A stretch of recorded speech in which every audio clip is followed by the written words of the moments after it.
Hey everyone, Gill here. This is the 2020 Roger Federer season preview, part of our preseason Monday match analysis series where I go through the ATP year-end rankings and preview player by player individually their prospects for the 2020 season. If you haven't seen the Nadal preview, check it out. If you haven't seen the Djokovic preview, check it out. This is the Roger Federer preview. My next video will be 4 through 8. After that, I'll do 8 through 16. And then I'll do some dark horses as well, some players outside the top 16 who I think could make some noise in 2020. Hello from Florida. That explains the unconventional background if you're watching on YouTube. I'm on vacation. So plenty of time to bang out these season previews before the season starts, and I'm running out of time here, which is why I'm expediting the process by bunching those players 4 through 8, 8 through 16, bunching those players into one video. Happy New Year, everyone. Hope 2019 has treated you well. So without further ado, let's get into Roger Federer. And I want to start by talking about trajectory. Which is the direction at which it appears a player's career is going. And it is often closely related to their age. So for older players, we tend to focus on, is their trajectory going down? For younger players, we tend to focus on, is their trajectory going up? For a player like Medvedev and Tsitsipas, good trajectory years in 2019, upward trajectory years last season. For players like Khachanov and Coric, bad trajectory years. Then you look at the older end of the spectrum. Take a player like Marin Cilic. Take a player like Kevin Anderson. Bad trajectory years in 2019. Where does Roger Federer fit into that? I think pretty darn good. I think that Federer's trajectory is quite encouraging into his late 30s. And just taking a look at the 2019 season, I think that there's quite a lot of evidence that he got better in 2019. In fact, I'm 100% confident in saying that his 2019 season was better than his 2018 season. And I know that the one distinction here is that, well, he got the major title in 2018. He won the Australian Open. But to me, that's just a result. If I'm looking at level of play, if I'm analyzing Roger Federer's trajectory and whether or not his age is starting to take a toll on him in a very tangible and visible way in regards to how he's playing, then I think 2019 was an incredibly encouraging season. Here's his career stats, and where I highlighted it in the yellow, these are all areas where Roger Federer was better in 2019 compared to 2018. He's got a higher percentage of sets won. He won a higher percentage of games. He won a higher percentage of service games, just by 0.1%. He won a higher percentage of his second serve points. Second serve won percentage was nearly an entire percent higher. His return points won was also higher in 2019. Then if you look all the way on the left of this graphic, total matches, he played 64 matches in 2019 compared to just 59 in 2018. That's certainly not a sign of aging. In fact, this was the most matches Federer has played since 2015. Since 2015, when he played 72 matches, he's been well under that since. But 64 matches is the most he's played in the last 4 seasons. That's not the sign of someone who's aging. But I think that none of that is entirely convincing. If you're still not convinced that Federer was better last season than he was 2 years ago, check out his resume against top 10 competition. And I like this. I think this is telling. Here he is in 2018 against top 10 opponents. He was 4-6. His wins were against Cilic in that Australian Open final where I really don't think that Federer played all that well, although he was pretty clutch in the 5th set when he won 6-1.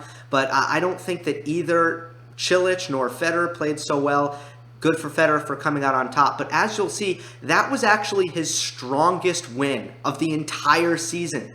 He played Grigor Dimitrov in Rotterdam, and Dimitrov was really a fraudulent world number 2 at this point. His ranking would slip as the year progressed, but he beat Dimitrov. Then he lost 1, 2, 3, 4, 5 matches in a row against top 10 competition. It wasn't until the year-end finals in London that Federer got another top 10 win. He got it against Dominic Thiem, who was really not good on this surface yet. And he also got it against Kevin Anderson, who really the big three has always owned Kevin Anderson. But Federer gets a straight set win over Anderson before he loses to Zverev at the Tour Finals. So he really didn't have a lot of good wins in 2018. Compare that to 2019. Obviously, 2 major signature wins last season. He was really 6-6 in 2019 against top 10 competition. I took out the walkover against Nadal at Indian Wells. I also took out when Federer withdrew prior to his match against Tsitsipas in Rome. The 2 biggest wins, he beats Nadal at Wimbledon, and he beats Djokovic at the Nitto ATP Finals. But he also beat Anderson and Isner in Miami. Neither of those are all too impressive. But Nishikori at Wimbledon in the quarters, I think, was a pretty good win because Nishikori was playing great tennis on the grass. Tsitsipas in Basel was impressive. Tsitsipas at this time of the year was in tremendous form. He was coming off a title. He went on to win the ATP Finals, went on to avenge that loss against Federer, beating him in London.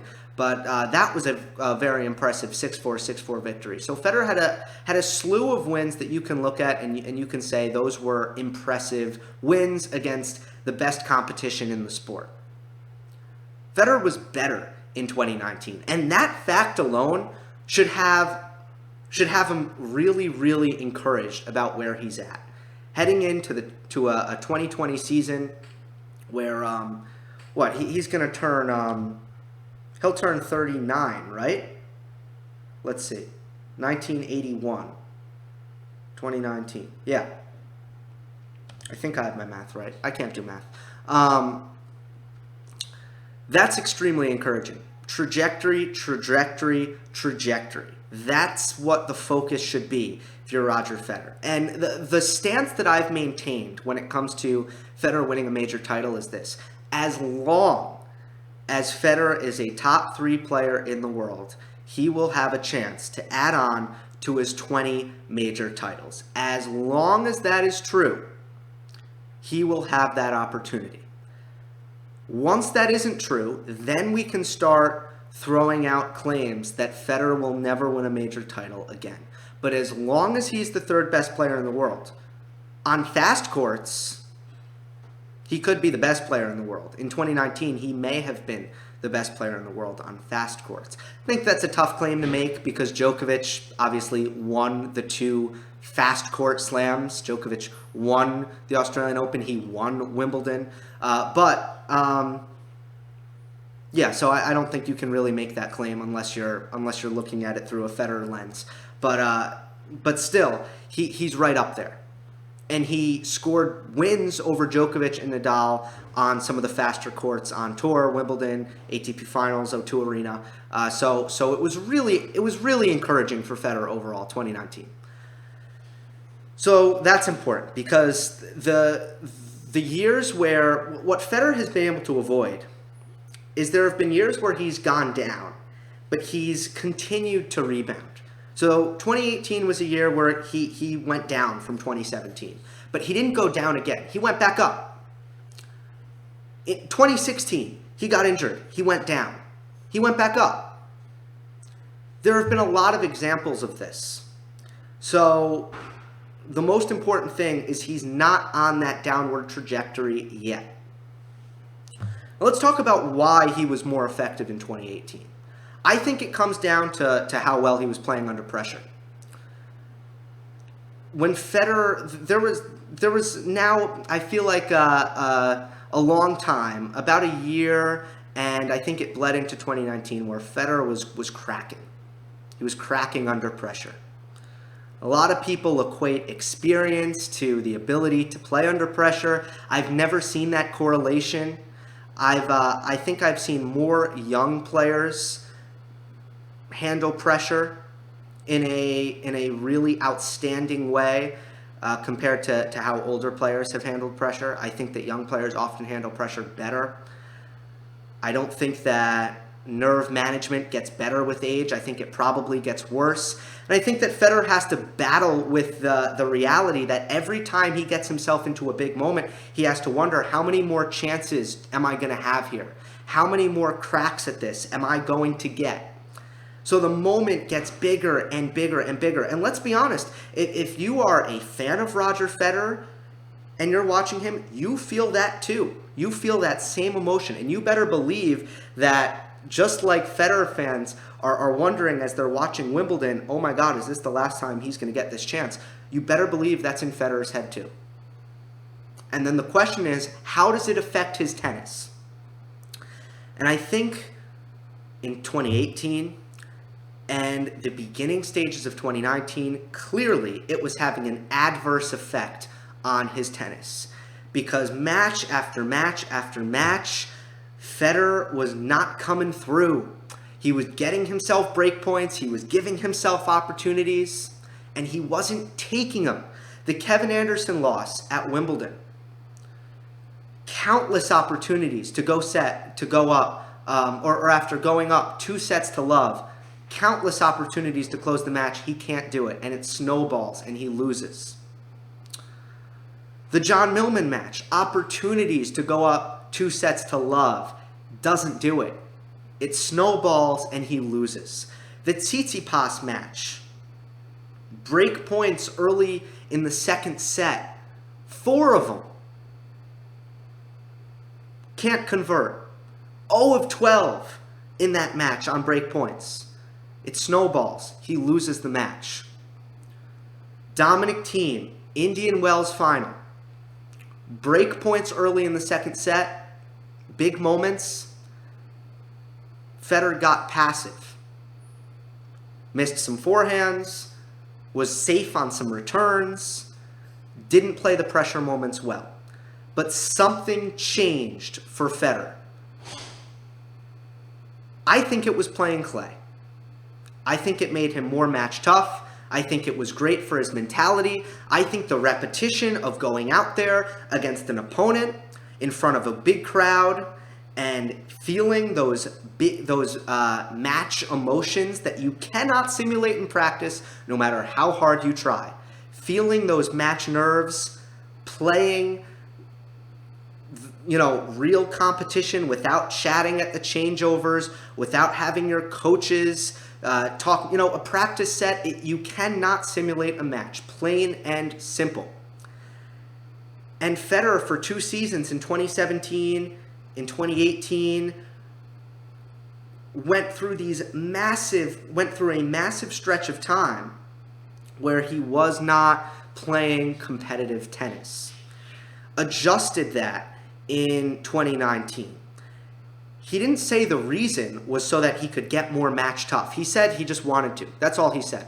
But I'm going to make the leap that I think it made him more match tough because that's the only thing to me that feasibly explains the improvement that Roger Federer made in his match toughness that was fully on display at Wimbledon. He was a different man under pressure at Wimbledon. And before I get to that and explain, I'll back up that claim. But first, let's just go through his clay court season. He won 9 matches on clay.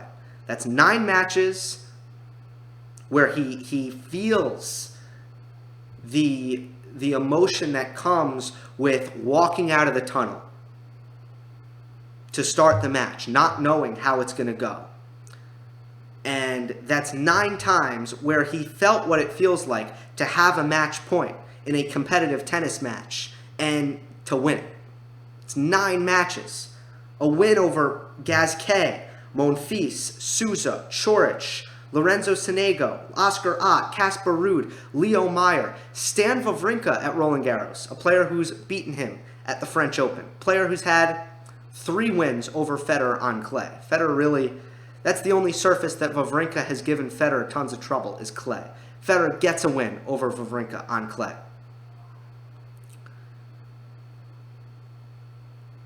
Plays a competitive match with Dominic Thiem in Madrid when Thiem was looking like one of the most, I mean, he was one of the most stout competitors there was at that point in the clay court season, coming off a Barcelona title, playing great tennis, and Federer dragged him into a third set and played a tight third set. I think Federer drew confidence from that. Had no chance against Nadal when they played in the semis, but I don't think Federer minded that at all. Clearly he didn't, because a month later he's playing Nadal in the Wimbledon semifinal, and first of all, he got off to a good start in that match, but second, he had all the opportunity in the world to choke that match away. All the opportunity in the world. Nadal saved 4 match points. 2 of those match points Nadal saved spectacularly. Played unbelievable points as Federer was trying to serve this match out at 5-4. But Federer just held it together, hit some really good aggressive forehands, which is what you watch for, the aggression, and he was able to come through those moments. Faced break point early in the fourth set, and on his back foot hit an incredible forehand to save a break point against Nadal in that Wimbledon match. Down break point. That's the kind of tennis under pressure that we were not seeing from Federer in 2018 and the beginning stages of 2019. And then against Djokovic at Wimbledon, a lot of people will forget, or a lot of people will remember rather, the 2 match points squandered. But what about how Federer responded after that? Playing a ton of pressure points with razor-thin margins and going toe-to-toe with Djokovic all the way to a 12-all tiebreak. Federer did not crumble after losing those 2 match points. And Djokovic played a really good tiebreak. So Federer just got better under pressure. Peaked at the right time physically, was match tough, and it almost resulted in a Wimbledon victory for Roger Federer. So the number one thing that I feel like was a positive and encouraging sign for Federer was his ability to handle pressure.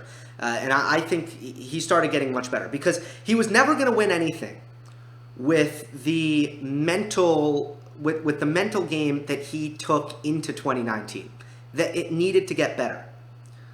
So I really think playing clay helped. I think he needs to build a schedule for himself where he never forgets what it feels like to play matches in front of a crowd against an opponent in real match conditions. He can't forget that, because it helps his match toughness. Even with his experience, even with his age, I think that's important.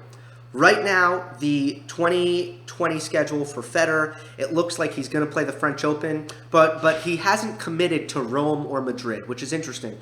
He can always commit late, but I think Tokyo, because of Tokyo, he might be thinking that it might be too heavy a load to play a warm-up in addition to Roland Garros. But we'll have to see. I think it's very important that he plays clay. I think it really helped him, and I think he needs to do it again in 2020.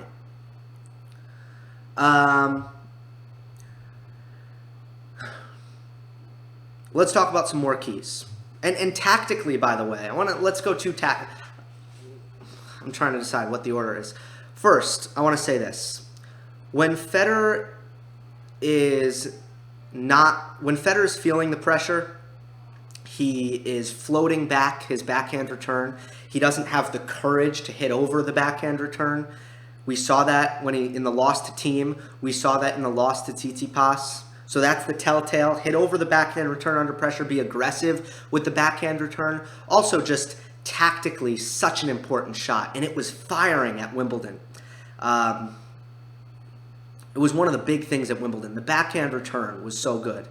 Second thing is the forehand. The forehand, by the way, the hand injury that he said that he suffered in 2018 during the grass court season, maybe that was the reason, but whatever it was, Federer's forehand was wildly inconsistent and not nearly good enough for Federer to be successful. I mean, this is the key stat for Federer.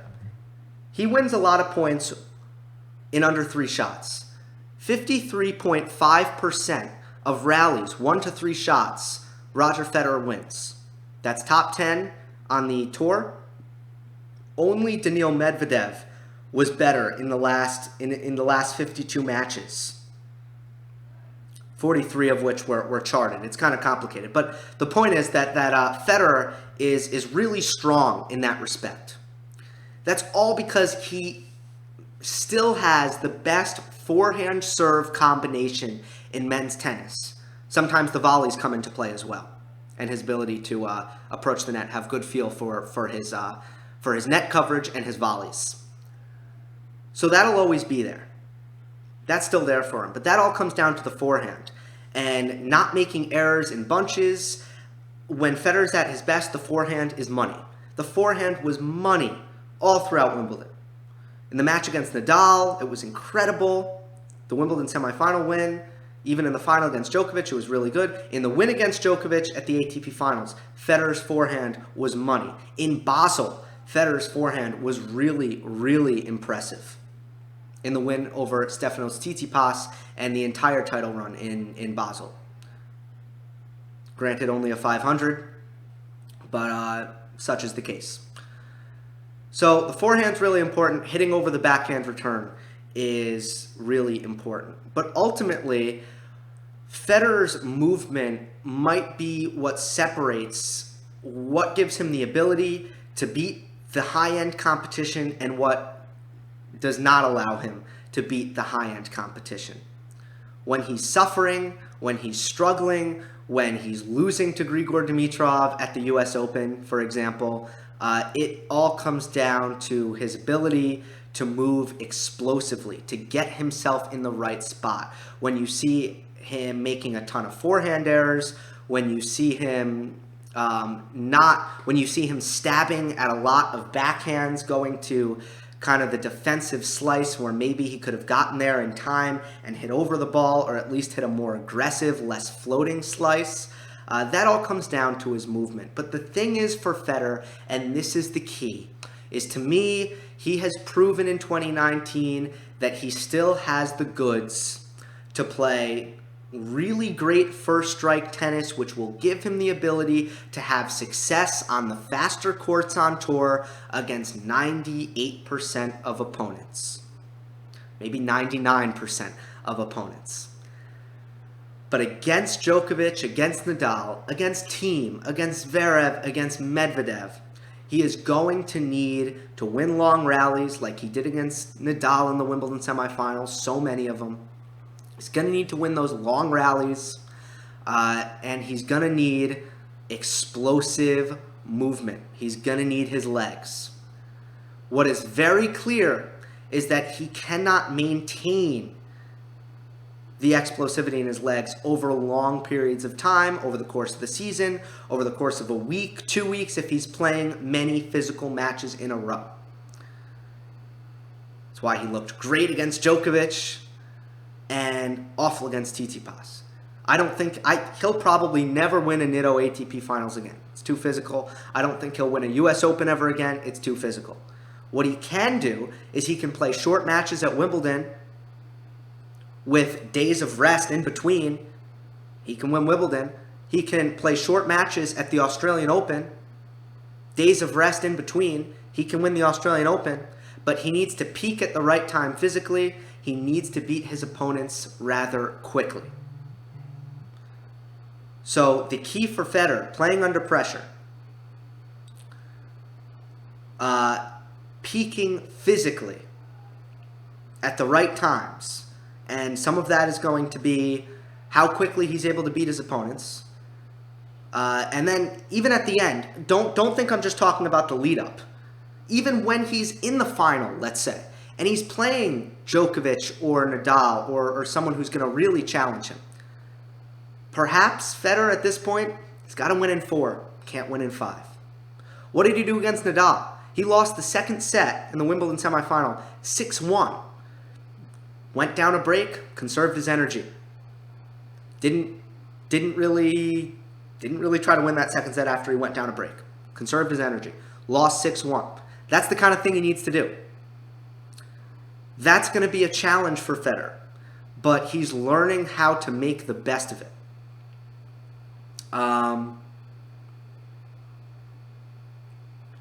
So peaking physically. Tactically, hitting over the backhand return.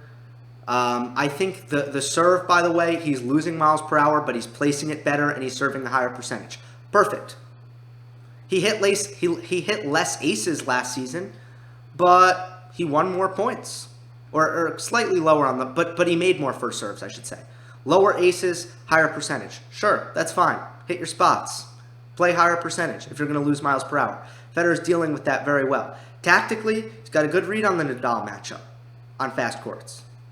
He's got a good read on the Djokovic matchup.